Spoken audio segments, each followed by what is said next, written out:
नमस्कार, मैं विलास रुकड़े फिर स्वागत करता हूं आपका सुप्रीम पावर न्यूज पर एक नई खबर के साथ। चलिए शुरुआत करते हैं आज की नई खबर की। खबर महाराष्ट्र के गोंदिया से पाकिस्तान पर विजय फतेह है। पुणे से आज पूर्व केंद्रीय मंत्री प्रफुल्ल पटेल ने प्रधानमंत्री को यह योग्य कदम बताया। आज प्रफुल्ल पटेल बंगले पर पूर्व केंद्रीय मंत्री प्रफुल्ल पटेल ने प्रेस वार्ता में पहलगाम हमले में ऑपरेशन सिंदूर, इसके तहत रक्षा मंत्री, प्रधानमंत्री तथा देश के सैनिक दल सभी की प्रशंसा कर देश पाकिस्तान को मुंहतोड़ जवाब दे रहा तथा आज पाकिस्तान को घुटने पर लाने की बात कही। इस अवसर पर पूर्व विधायक राजेंद्र जैन प्रमुखता से उपस्थित थे। देखिए पूरी खबर सुप्रीम पावर न्यूज पर। महाराष्ट्र गोंदिया से सतीश पारदी की रिपोर्ट।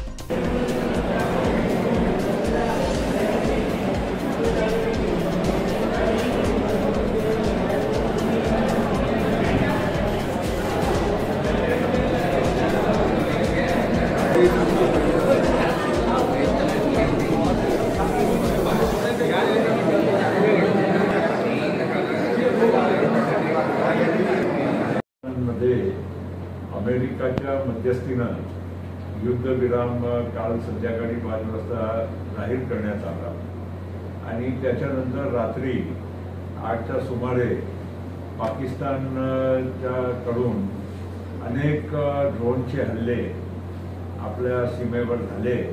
जम्मू असो, पठाणकोट असो, जैसलमेर असो आणि भुजपर्यंत, आणि त्यामुळे भारतीय सेनानी शौर्य दाखवून ते सगळे ड्रोन आपल्या धरतीमध्ये पडण्या अगोदर ते पाडून दाखवले। ते त्यांचं शौर्य आहे। आता खऱ्या अर्थानं पाकिस्तानने युद्धविराम जर करायचा असेल तर हे सगळं थांबवलं पाहिजे।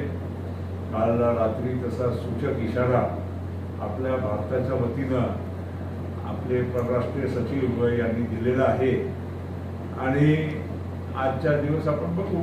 आता काही त्यांच्याकडून काही लोकांनी म्हणजे आगाऊपणा करून हे केलेलं आहे की पाकिस्ताननी एक योजनेच्या अंतर्गत हे केलेलं आहे। सगळं आज आपल्याला कळेल, पण भारत पहिल्या दिवसापासून अतिशय स्पष्ट भूमिका आपली होती की आमची लढाई पाकिस्तानच्या सामान्य नागरिकच्या विरोधात नाही, आमची लढाई जी आहे हे आतंक त्याच्या विरोधात आहे।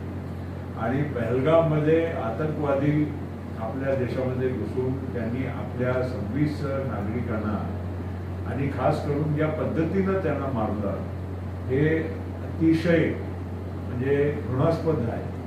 आणि म्हणून भारताने एक कठोर भूमिका पाकिस्तानच्या आतंकवादाच्या विरोधात घेतली आणि ऑपरेशन सिंदूर अतिशय एक महत्त्वाचा, पहिल्यांदा सन 71च्या लढाईनंतर पहिल्यांदा पाकिस्तानमध्ये आज जाऊन आपण अतिरेकीचे, आतंकवादाचे